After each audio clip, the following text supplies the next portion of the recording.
Единственият свободен вестник, от който гражданите тук могат да се информират, е Свободен печат. Свободен печат.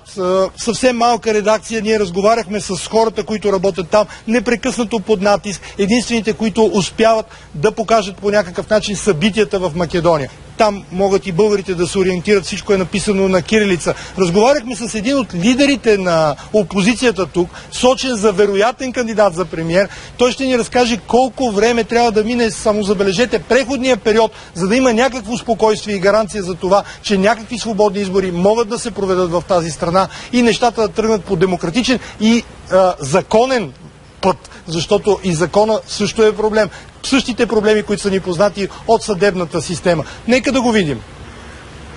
И ние сме свидетели, така. Тук сме днес в Скопие, в което вие не можете да препознаете Македония. Вие препознавате всичко, ама не Македония. И затова казваме ние дека той проект, Скопие 2014, е гръцки проект. Той не е македонски проект. Значи, такъв барокен стил ние в Македония не сме познавали от никога.